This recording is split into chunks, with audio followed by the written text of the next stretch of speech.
जय हिंद। देखिए, ईरान पर अभी इजराइल और अमेरिका का जो हमला है, इस हमले के पीछे क्या कारण है और ईरान कैसे इतना तेजी से जवाब दे पा रहा है। और ईरान को ये लोग जो वेनेजुएला समझे थे वो वेनेजुएला नहीं निकला। और हमें ईरान, इजराइल और अमेरिका को बैलेंस बना के रखना बड़ा इंपॉर्टेंट हो जाता है, क्योंकि तीनों हमारे एलाइज हैं सब यहाँ पर। देखिए, ये सारा झगड़ा जो है ना, वो अमीर बनने का है कि हम कैसे अमीर हों। सोचिए कि दुनिया सांस लेती है और सांस बनाने का कंट्रोल आपका आपके पास हो जाए। सोचिए कि अगर दुनिया पानी पीती है और केवल पानी आप बनाए, तो आप दुनिया के कितने रईस इंसान होंगे। तो अमेरिका यही चाहता है। टेक्नोलॉजी अमेरिका के पास है। आज सोशल मीडिया देखिए, गूगल देखिए, फेसबुक देखिए, ट्विटर देखिए, इंस्टा देखिए, सारा अमेरिका के पास है। तो जो दुनिया यूज करती है वो अमेरिका कंट्रोल करता है। टेक्नोलॉजी अमेरिका कंट्रोल करता है। हथियार अमेरिका कंट्रोल करता है। एक और चीज है जो पूरी दुनिया यूज करती है, वो पेट्रोल। पेट्रोलियम पूरी दुनिया यूज करती है। इसे समुद्र या जमीन से निकाला जाता है। आज देखिए, पूरी दुनिया में जितनी जहाजें उड़ रही हैं, ये पूरी फ्यूल यूज करती है, और ये बहुत ज्यादा फ्यूल यूज करते हैं सब। दुनिया में जितने भी ट्रेनें चल रही हैं, सड़कों पे गाड़ियां चल रही हैं, ये सारे फ्यूल से यूज करते हैं। सोचिए, अगर इस पे कंट्रोल जिस देश का हो जाएगा, वो देश कितना अमीर हो जाएगा।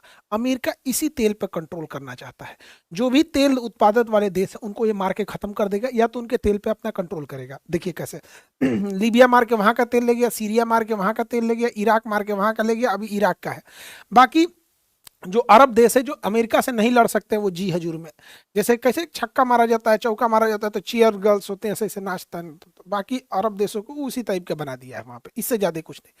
तो अमेरिका तेल पे कंट्रोल करता है। इसके अलावा आप तेल का पैसा अमेरिका को रुपया में नहीं दे सकते। अगर जिस दिन रुपया में दिए, उस दिन हमला कर देगा। आपको पैसा डॉलर में देना है।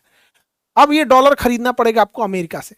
सपोज कीजिए कि अगर हम लोग ऐसा मैंडेटरी हो जाए कि हम जो भी अंतर्राष्ट्रीय व्यापार करेंगे, वो पाकिस्तानी मुद्रा में करना पड़ेगा, तो हमें पाकिस्तान के आगे झुक जाना पड़ेगा, क्योंकि मुद्रा वो कंट्रोल कर रहा है। अगर हमें दुनिया में ऐसा रूल हो जाए कि कोई भी दुनिया अगर कोई भी व्यापार करती है, सिंगापुर रूस से खरीदे, जापान चाइना से खरीदे, जर्मनी अमेरिका से खरीदे, दुनिया में कोई खरीदे, लेकिन जो ट्रांजेक्शन होगा वो रुपया में होगा, तो हम कितने अमीर हो जाएंगे। तो अमेरिका ये दो नीति अपनाता है कि पेट्रोल हमसे खरीदो और पैसा तुम्हारे बाप देंगे, डॉलर में देंगे।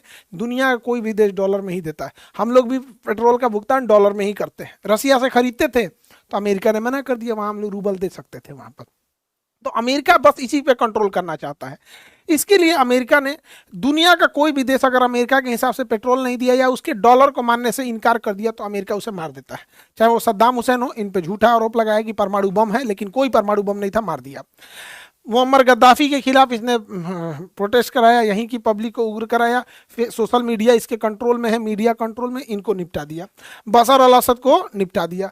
मादुरो को वेनेजुएला से रात 2 बजे इनको इनकी पत्नी सहित किडनैप करके उठा के ले गए। चलो, दुनिया देख रही है, कुछ नहीं कर सकती कि खामेनेई साहब को घरे में उड़ा दिया यहाँ पे। जबकि आप गौर करके देखिएगा, अमेरिका ने जब जापान पे परमाणु बम पटका था, तो वो टोक्यो पे नहीं गिराया था, उसने नागासाकी और हिरोशिमा पे गिराया था, ताकि बातचीत का रास्ता बदले। लेकिन ट्रंपा पागल है, वो कोई बातचीत का रास्ता नहीं देता है दुनिया में। लेकिन दो लोग को देखिएगा, बहुत बहादुरी से लड़े, एक जेलेंस्की और एक खामेनी।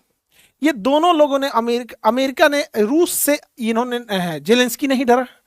अमेरिका ने कहा कि हट जाओ वरना मारे जाओगे, कहा मरना मंजूर है लेकिन लड़ेंगे।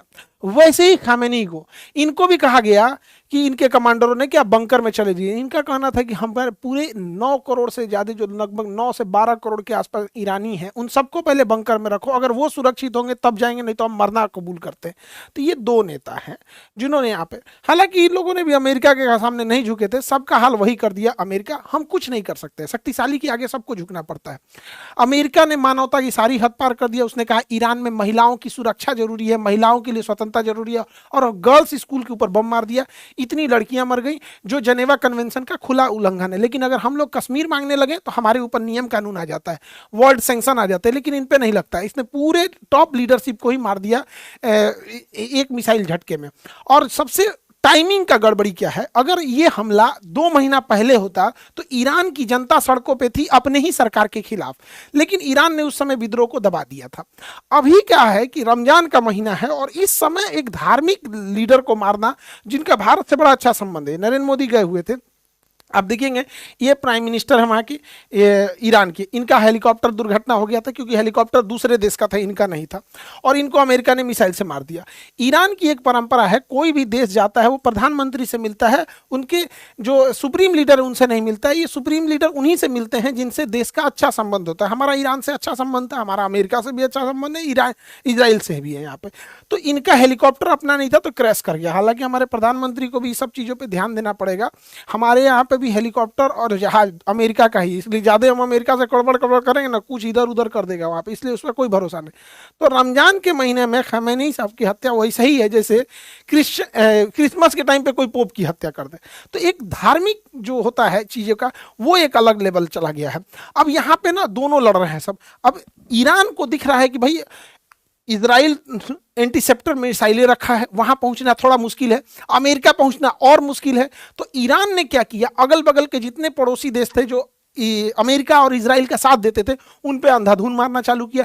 दुबई जो कहते थे हबीबी कम टू दुबई, मारा दुबई एयरपोर्ट पे। भारत का एक ज्योतिषी दुबई एयरपोर्ट पे फंस गए थे अभी कि भाई ज्योतिष लोग फंस गए, ये तो अलग बात हो गया है। इन लोगों को तो सारी चीजें पहले से पता रहती है। लेकिन दुबई में एक चीज क्या अच्छा लगा, दुबई पे जब हमले हो रहे थे, उसके होटल्स वगैरह गिर रहे थे, तो दुबई के जो किंग हैं उन्होंने कहा कि कोई होटल वाला अपने मेहमान को निकालेगा नहीं और ना ही उनसे पैसे लेंगे, जो वो खाने पीने का ऑर्डर करे आप उन्हें खिलाइए। जब ये डिस्प्यूट खत्म हो जाएगा, युद्ध खत्म हो जाएगा, तो जितने मेहमानों का पैसा होगा उसको सरकार देगी। ये दुबई का था। इंडिया आते हैं, इंडिया में जब पहलगाम पर हमला हुआ था तो ये बहन इनके सामने इनके हस्बैंड को गोली मार दिया गया, धर्म पूछ के मारा गया था। जब ये हमला हो रहा था तो लोग कश्मीर छोड़ के जाना चाह रहे थे। उस समय इंडिगो, एयर इंडिया, ये सब अपने टिकट को 10 गुना महंगा कर दिए। जो टिकट 5,000 का था वो 60,000 हो गया। अंतर देख रहे हैं दोनों देशों में। यहाँ पर गवर्नमेंट रेगुलेट नहीं कर रही है, वहां गवर्नमेंट रेगुलेट कर रही है।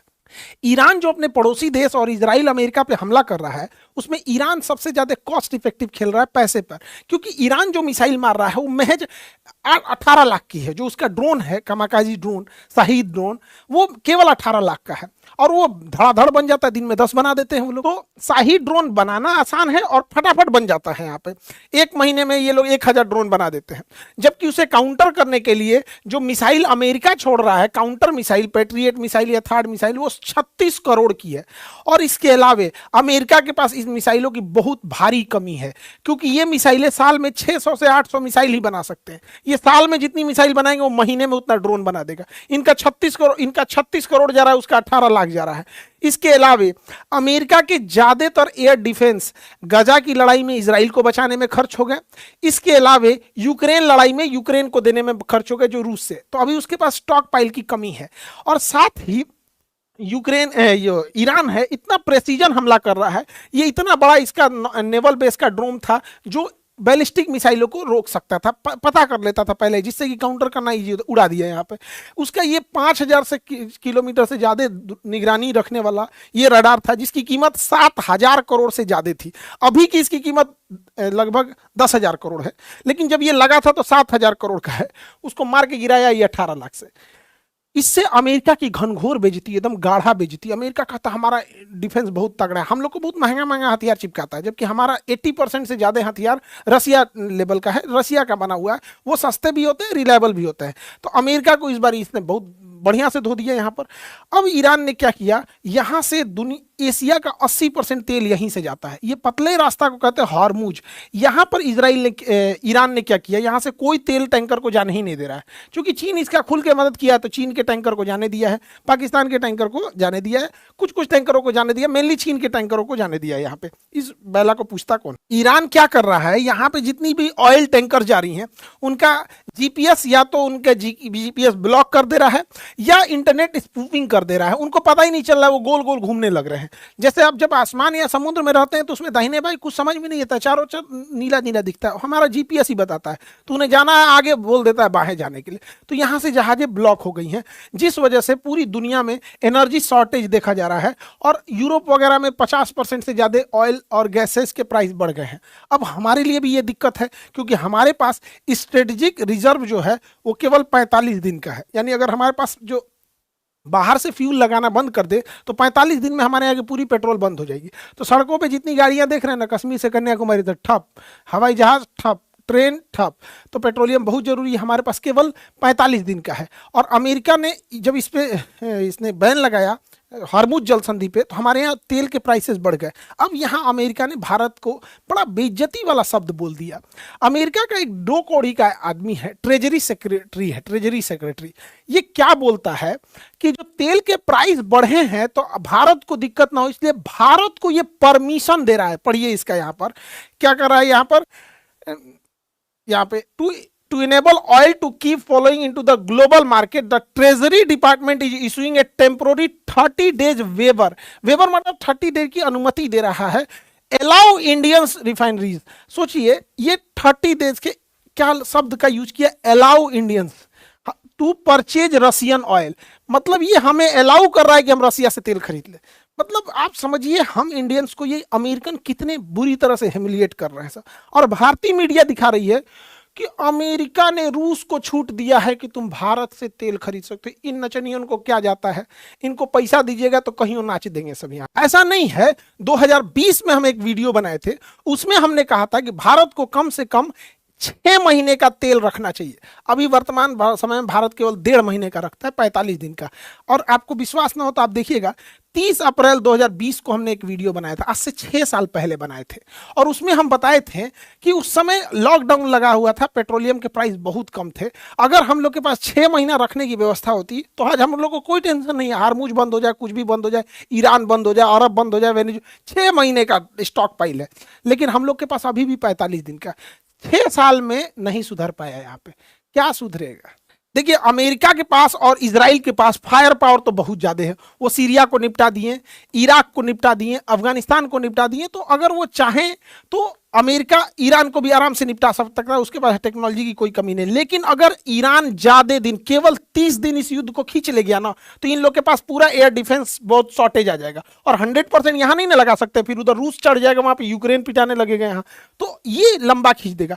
लेकिन अगर ईरान ध्वस्त हुआ तो ये लोग ईरान की धज्जी उड़ा देंगे, उसको तहस नहस कर देंगे ईरान को, जैसे अफगानिस्तान को किए, सीरिया को किए, इराक को किए। हमें क्या दिक्कत हुआ देखते चलिए एक एक करके। जब अमेरिका इराक से गया तो यहां एक आतंकवादी पैदा कर दिया, आईएसआईएस। यहां पर ये अमेरिका जहां से जाता है वहां एक आतंकवादी छोड़ेगा या तो देश का टुकड़ा करेगा। जैसे अंग्रेज हमें छोड़ के गए सब, तो पाकिस्तान पैदा किए सब, पाकिस्तान डेली आतंकवादी पैदा करता। उसी तरह अमेरिका जैसे अफगानिस्तान खाली किया, तालिबान पैदा कर दिया। तो हमारे लिए दिक्कत हो जाता है। अमेरिका चूंकि इतनी दूरी पे है, उससे लड़ेगा वही जिसके पास मजबूत नौसेना हो और बड़ी वायुसेना हो, तो आतंकवादी उनसे नहीं लड़ पाए।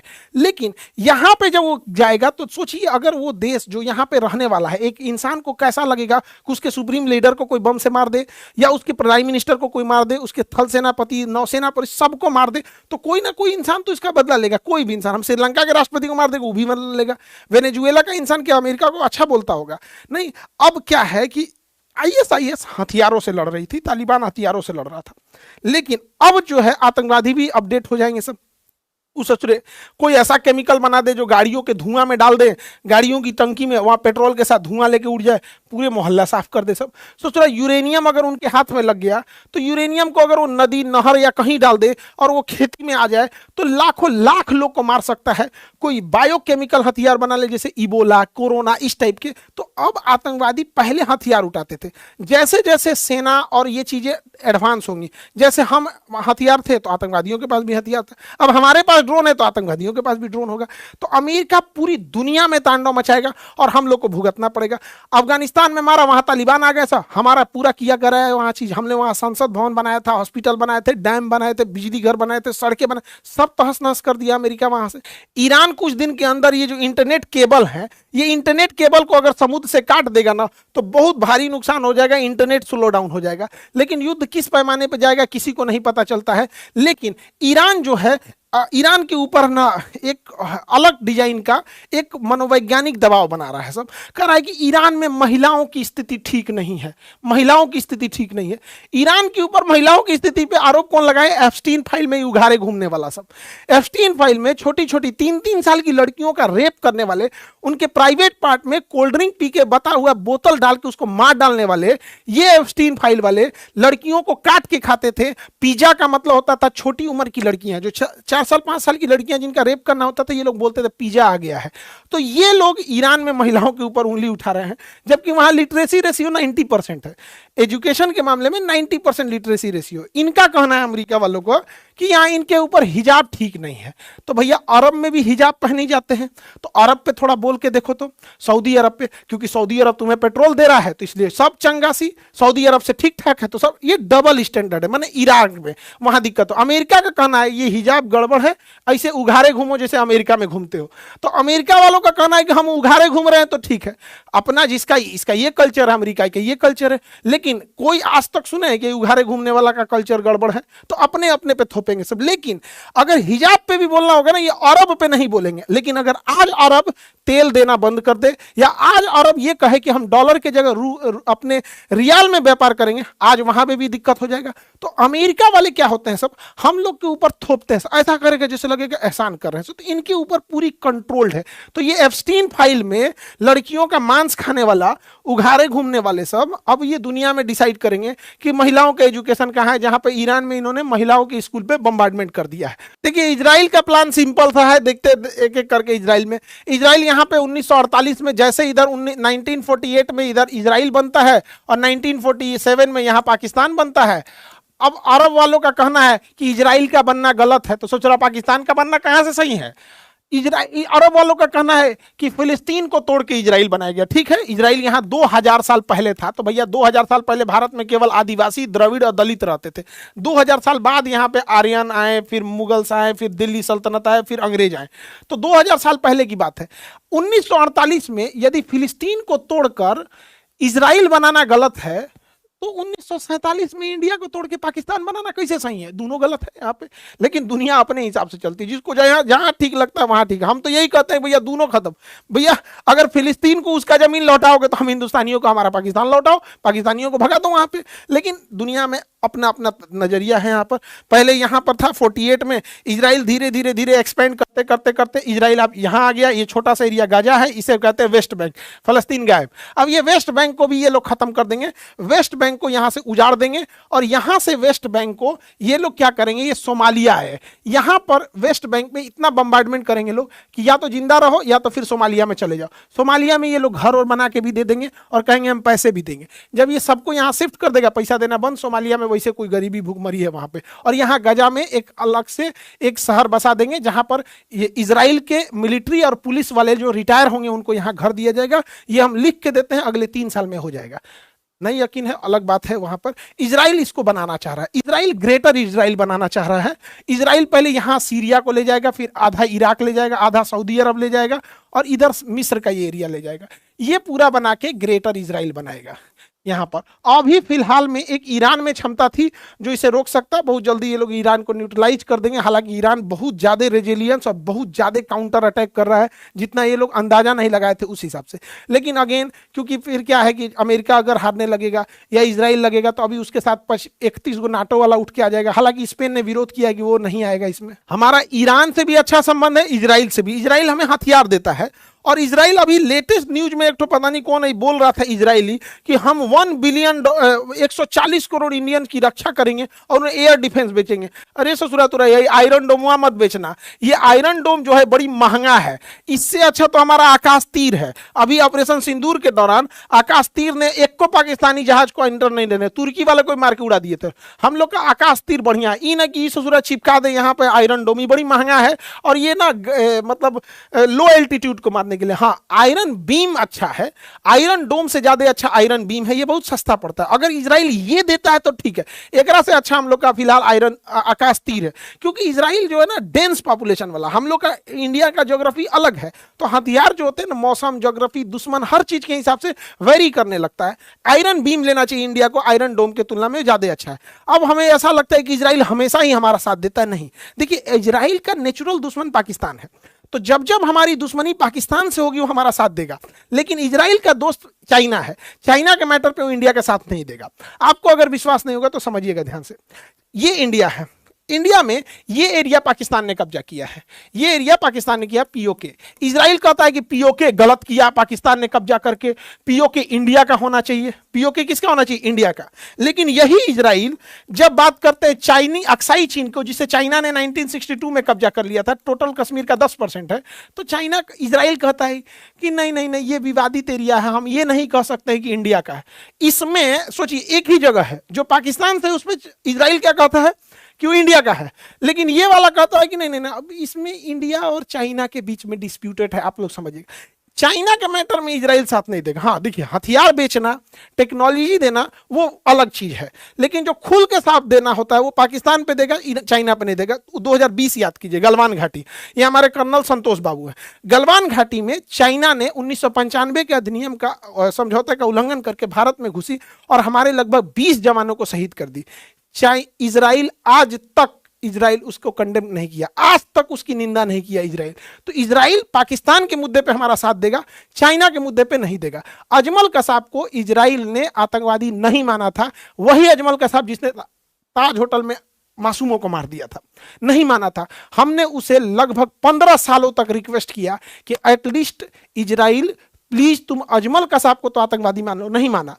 लेकिन जब 7 अक्टूबर को मारा हमास वाला ना, तो मान लिया कि हाँ हाँ हाँ अजमल कसाब आतंकवादी है। अब भारत से कह रहा है कि आप भी हमास को आतंकवादी कहिए, तो भारत कह रहा है तोरा अजमल कसाब को आतंकवादी मानना में तोरा 15 साल लग गया। तो देखिए, वर्ल्ड ज्योग्राफी जियोपॉलिटिक्स में दोस्त कोई नहीं होता है, दुश्मन कोई नहीं होता है, नेशनल इंटरेस्ट क्या का देते हैं। वही इजराइल पाकिस्तान के मैटर पे हम भारत के साथ है, लेकिन चाइना के मैटर पे मोए मोए कर देता है। आपको हम एग्जाम्पल दे दिए, आपको विश्वास नहीं होगा, आप देखिएगा।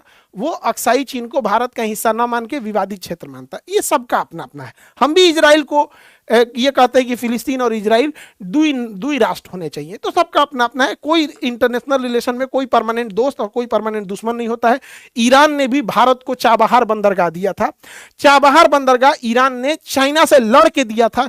चाइना कह रहा था कि चाबहार बंदरगाह भारत को मत दो, चाबहार बंदरगाह लेकिन भारत को उसने दिया। देखिए, चाबहार बंदरगाह जो है वो ईरान के पास है, ये ईरान के पास। हमारे पास चाबहार बंदरगाह आने से हम ईरान के रास्ते अफगानिस्तान में, सेंट्रल एशिया में, रूस में और कहीं भी जा सकते हैं। चाइना कह रहा था कि ये चाबहार मत दो, क्योंकि चाइना का यहां सैन्य अड्डा है ग्वादर में, तो हम लोग चाबहार से ग्वादर पे भी रख सकते हैं। तो इजराइल ने चाइना की बात नहीं मानी, इजराइल ने पाकिस्तान की बात नहीं मानी, लेकिन भारत को ये चाबहार बंदरगाह दिया। भारत ने इसे विकसित भी किया, अमेरिका अभी इस पे बम मार दिया यहाँ पर।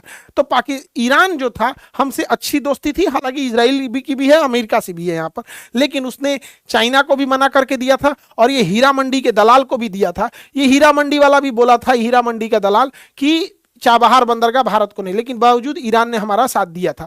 हालांकि अगर आप ऑपरेशन सिंदूर में देखिएगा तो सबसे ज्यादा पीठ पर छुरा मारा है अमेरिका ने। ऑपरेशन सिंदूर के दौरान अमेरिका और तुर्की, देखो तुर्की से तो हम उम्मीद नहीं रख सकते, तुर्की पाकिस्तान का है यहाँ पे, अमेरिका ने पाकिस्तान की खुल के मदद किया। इवन ऑपरेशन सिंदूर के दौरान जब पहलगाम हमला हुआ था, उस समय अमेरिका ने लगभग 8,000 करोड़ का आईएमएफ से लोन भी दिलवा दिया था पाकिस्तान को। लेकिन उस समय भी ईरान जो था वो भारत के साथ खड़ा था, क्योंकि उसने इसकी कंडेम किया था। और हालांकि तुर्की ने तो ड्रोन तक भेज दिया था यहाँ पर। एक ऑपरेशन मिलान में अभी क्या अमेरिका ना भारत को बड़ा ह्यूमिलिएट करता है। देखिए, और ये ऑपरेशन सिंदूर के दौरान पाकिस्तान को मदद भी कर रहा था, और अभी मिलान एक्सरसाइज हुआ था तो ईरान के मेहमान आए थे हमारे यहाँ विशाखापट्टनम में, और विशाखापट्टनम में भाग लिए थे हमारे ये रक्षा मंत्री भी थे। इसकी जहाज जब लौट रही थी तो इसके यहाँ पे अमेरिका की पनडुब्बी इंतजार कर रही थी। जैसे ये श्रीलंका के कोस्ट के पास आई, इसके मार के गिरा दिया गया, इस पनडुब्बी इस जहाज को मार के गिरा दिया गया। अब हिंद महासागर को भारत कहता है कि I am the guardian of the Indian ocean. तो अमेरिका ये दिखा रहा था कि तुम्हारे नाक के नीचे मार देंगे। हालांकि अमेरिका चाहता तो इसे जाने भी दे सकता था और ये अरब सागर में मारता, लेकिन वो जानबूझ के हिंद महासागर में मारा, जबकि वो हमारा गेस्ट था। तो वर्ल्ड इस बात को कह रही है कि भैया तुमने तो भारत से दोस्ती का ख्याल नहीं रखा। अमेरिका से दोस्ती केवल हम नहीं निभाएंगे, जब मन तुमको टैरिफ लगाओगे, जब मन तुम सामान बंद कर दोगे, जब मन तुम वीजा बढ़ा दोगे, जब मन तुम मुझे इसको वीजा देना होगा दोगे, तुम हमें छूट दोगे ईरान से तेल खरीदे कि नहीं खरीदे, तुम डिसाइड करोगे हमको कि हम रूस से खरीदे कि नहीं खरीदे। अच्छा, भारत उसको इंडिया में इंडियन रुपीज में पैसा नहीं दे सकता, डॉलर में देगा। तो अमेरिका ने जितना हम लोग को खंजर मारा है ना, उतना कोई नहीं मारा। मजबूरी ये है कि हमारी टेक्नोलॉजी अमेरिका पे डिपेंडेंट है, ये बहुत गड़बड़ हो जाता है। ईरान से भी हमारा ठीक अच्छा संबंध है। ईरान ने दो तीन जगह ईरान का विवादास्पद है, जैसे सीएए, एनआरसी और 370 पे ईरान से बयान आया था कि अल्पसंख्यकों का भारत सरकार ध्यान रखेगी, तो भारत सरकार ने कहा था कि हमारा आंतरिक मामला है। बाकी 90% मामलों पे ईरान ने हमारा साथ दिया था। सबसे बड़ा साथ दिया था कश्मीर के मुद्दे पर 1994 में। पूरे ओआईसी के 56 देश जो थे, 57 देश एक साथ आ गए थे और ये रिजोल्यूशन पास कर रहे थे कि पीओके और कश्मीर पाकिस्तान का हिस्सा है। ईरान सारे मुस्लिम देशों से लड़ गया और कहा कि नहीं, कश्मीर और पीओके कंप्लीट इंडिया का हिस्सा है। तो हम लोग की दोस्ती सब अच्छी चलती है। हालांकि दोनों में बीच में बैलेंस बनाना जरूरी है हम लोग के लिए, क्योंकि यहां से टेक्नोलॉजी है और यहां से हम लोग के पास एक पुराना लगभग हजारों सालों का एक रिश्ता है और पास का पड़ोसी है। अभी कई बार हाइपोथेटिकल कहते हैं लोग कि ईरान से युद्ध हो जाएगा तब कौन क्या करेगा। अरे भैया, उस तरह से रूस से भारत का युद्ध हो जाएगा तो हम क्या करेंगे? अमेरिका से युद्ध हो जाए, युद्ध होगा तो लड़ेंगे लोग। युद्ध में कौन किसके साथ नहीं रहेगा यहाँ पे, चाहे इजराइल हो, चाहे इंडिया, ईरान हो, चाहे अमेरिका हो, चाहे रूस हो। हमारे पहलगाम हमला हुआ था, भारत के हर लोगों ने भारत के साथ एकजुटता दिखाई थी। चाहे पुलवामा हमला हुआ हो या कभी भी हो, तो देश में ना हाइपोथेटिकल अलग चीज हो जाता है। हालांकि हर मामले में ऑपरेशन सिंदूर में भी इजराइल ने हमें हर तरह की जानकारी दिया था। हालांकि तुर्की, चाइना और अमेरिका ने पाकिस्तान का साथ दे दिया। देखिए, डबल स्टैंडर्ड किसे कहा जाता है ऐसे समझिएगा। अगर कोई मक्खी चाय में गिर जाए तो हम ये चाय पिएंगे, हम ये चाय नहीं पिएंगे, हम चाय फेंक देंगे, हम चाय फेंक देंगे। लेकिन अगर वही मक्खी अगर घी में गिर जाए तो हम घी नहीं फेंकेंगे, घी महंगा है, हम नहीं फेंकेंगे। हम क्या करेंगे? मक्खी निकाल के फेंक देंगे, घी नहीं फेंकेंगे। तो हमारे डिपेंड करता है सामने वाला कितना पावरफुल है। अरब वाला अगर बीफ खाता है तो हम लोग उसको कहते हैं कि भाई तुम ये खा रहा है, और इजराइल वाला 75% खाता है तो हम इसे नहीं बोलते, केवल डबल हो जाता है, क्योंकि हमको रिलेशन मैनेज करना है। ठीक वैसे ही आप देखिए, रूस ने हमें दुनिया का हर हथियार दिया। रूस ने हमें सबसे ज्यादा अगर किसी ने साथ दिया तो रूस ने साथ दिया। लेकिन आज हमने अमेरिका का साथ चुन लिया। आज हमने किसका साथ चुन लिया? अमेरिका का साथ चुन लिया। तो हम रूस से अब थोड़ा बहुत अपने रिश्ते को कम कर चुके हैं। रूस से पेट्रोल लाना कम कर दिए, उससे हथियार। हालांकि SU-57 जैसे डील हुए हैं, S-400 जैसा डील हुआ है। हालांकि हमने पूरे रिश्ते कम नहीं किए हैं, लेकिन हर हिंदुस्तानी को ये चीज फील होता है कि अब हम लोग रूस के फेवर में ना होकर अमेरिका में हो गए। ठीक वैसे ही हम लोग के लिए ईरान और इजराइल था। तो चूंकि इजराइल के पास टेक्नोलॉजी, पैसा, ये सारी चीजें था, ईरान को इन्होंने पैसे से बहुत कमजोर कर रखा था। हालांकि हमें इन सब में बैलेंस लेके चलना है। आप गौर करके देखिएगा, इंडियन फॉरेन पॉलिसी वो रूस, अमेरिका, इजराइल, ईरान सबको बैलेंस लेके चलने का प्रयास करता है। हालांकि अमेरिका जैसा बदतमीज साथी और नालायक अगर हो जाए तो किसी भी देश के लिए अच्छी बात नहीं है। अमेरिका ने हमें बहुत ह्यूमिलिएट किया है। हम लोग की स्थिति होती थी जब हम लोग विदेशों से टक्कर लेके बात करते थे। आज से 2 साल पहले देखिएगा तो जयशंकर साहब क्या जवाब दिया करते थे, अभी थोड़ा आपको जयशंकर साहब का जवाब कम मिलेगा। अमेरिका ने हमें बहुत ह्यूमिलिएट किया, देवदास टाइप का। जैसे कहा, पारो ने कहा शराब छोड़ दो, मैंने शराब छोड़ दिया। अमेरिका ने कहा रूस से तेल खरीदना छोड़ दो, हमने रूस से तेल खरीदना छोड़ दिया। अमेरिका ने कहा ईरान से गैस खरीदना छोड़ लो, हमने गैस खरीदना छोड़ दिया। अमेरिका ने कहा कि डॉलर, रुपया का इस्तेमाल के बदले डॉलर का इस्तेमाल करो, हमने वो भी मान लिया। ससुरा देवदास बना के रख दिया।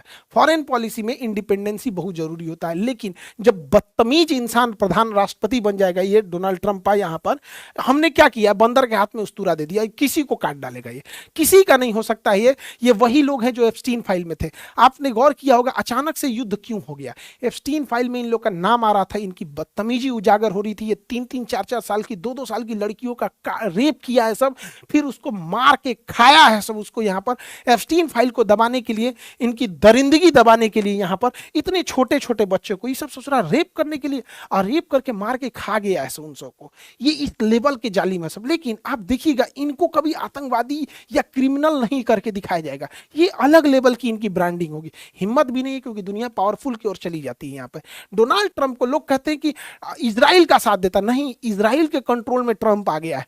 ट्रंप का एप्स्टीन में कुछ कुछ ऐसा फोटो, उगारे फोटो रख लिया इजराइल कि इजराइल जहां हाथ रख रहा है वहां अमेरिका को बम मारना पड़ रहा है। देखिए, नेतन्याहू बता रहे हैं यही गोली मार, तो इसी तरह मार रहा है। यहाँ पर आप देखिए, ट्रंप के हाथ, कंधे पे हाथ रखने वाला इजराइल है। यहाँ पर इस तरह से जैसे लग रहा है ट्रंप इसके अंडर में होता है। लेकिन वही ट्रंप जेलेंस्की को डांट दिया था। देखिए, जब जेलेंस्की से बात कर रहा, डांट दिया, कर सूट क्यों नहीं पहने, अच्छा से यहाँ पर तूने पूरा कोट वगैरह क्यों नहीं लगा रखा है। तो ये हो गया है। यहाँ पे ईरान का अंत कर दिया हम, यहाँ पे हत्या कर दिया। यहाँ पे अब बच गए एक ठो आपके पुतिन।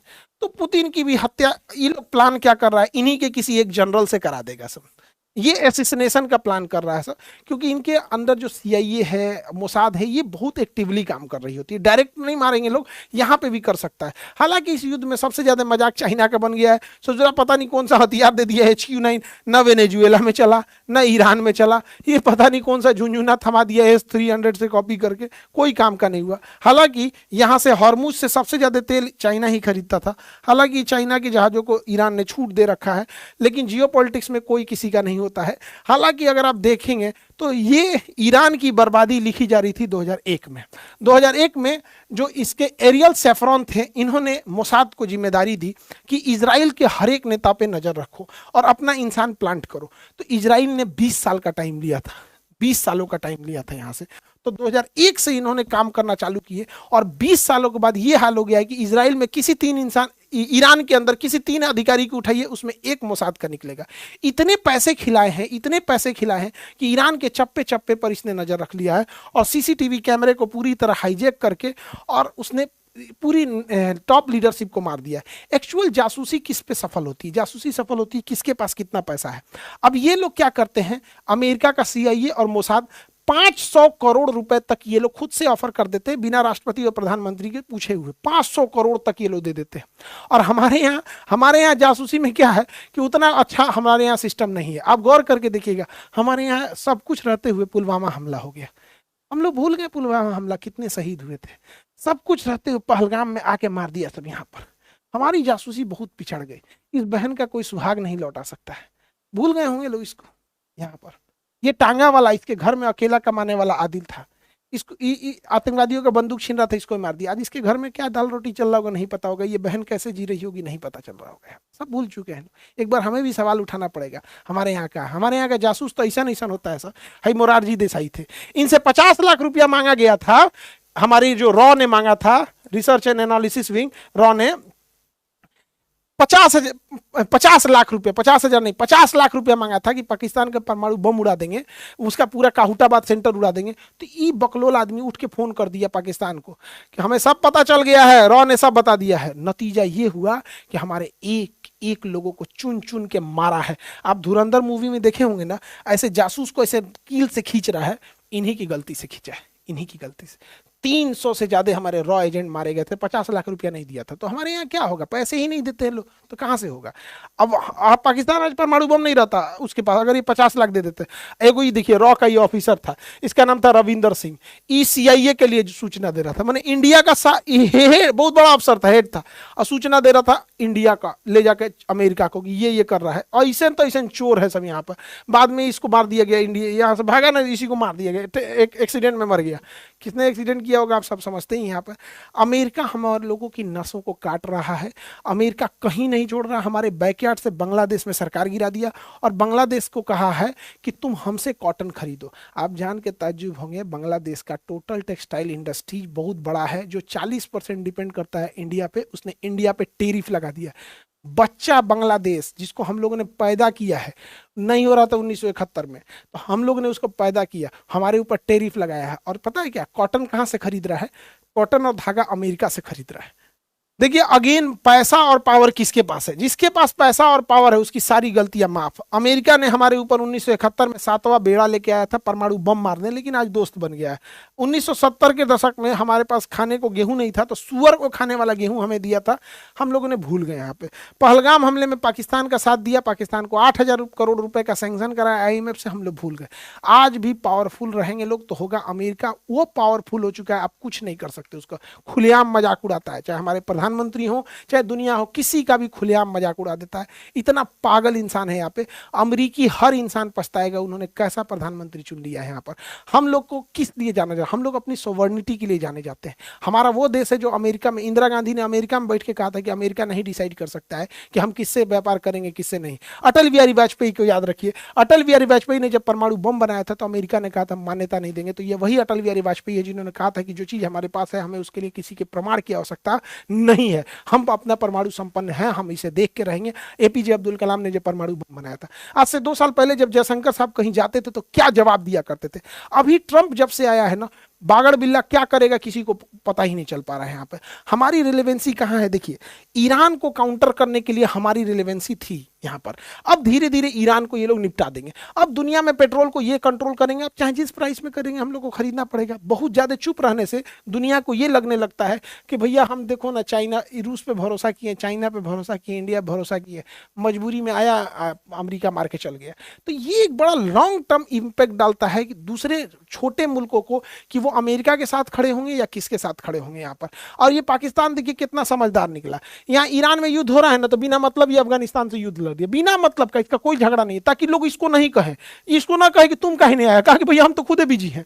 ये जानबूझ के, सोचिए कितना शातिर और कितना समझदार निकला, ये जानबूझ के अझुरा गया है कि हमको कोई कुछ नहीं कहेगा। और यहाँ दुआ मांग रहे हैं यहाँ पर, हाँ भैया तुम्हारी दुआ कबूल हो, जल्दी उठा ले ऊपर वाला तुमको। यहाँ पे आटा मांग रहा होगा, बहुत महंगा है इसके देश में। आई होप आप टॉपिक को समझे होंगे। ईरान पे और जैसे अपडेट आता है हम बताते हैं। और बीपीएससी का जो बैच है वो 9 अप्रैल से स्टार्ट हो जाएगा, और यूपीएससी का जो बैच होगा, यूपीएससी वाला जो बैच होगा वो स्टार्ट हो जाएगा 26 मार्च से। तो बीपीएससी और यूपीएससी वाले बच्चे, और अभी जो बच्चे इंटरमीडिएट पास किए हैं, चाहे जिनको नीट और जेई की तैयारी कर रहे हैं, चाहे आप 10th पास करके 11th में आए हो या 12th के हों या फिर ड्रॉपर हो, आप सब लोग के बैचेज स्टार्ट हो गए हैं। अब ज़्यादा गैप नहीं करिएगा, क्योंकि competition day by day tough होते जा रहा है। जिस तरह से इस बार हम लोग ने जेई नीट में रिजल्ट ले आए थे, उस तरह से और रिजल्ट का सिलसिला और बड़ा रखना है। और जैसे अपडेट आता है और आपको बताते रहते हैं। मिलेंगे नेक्स्ट क्लास में। जय हिंद।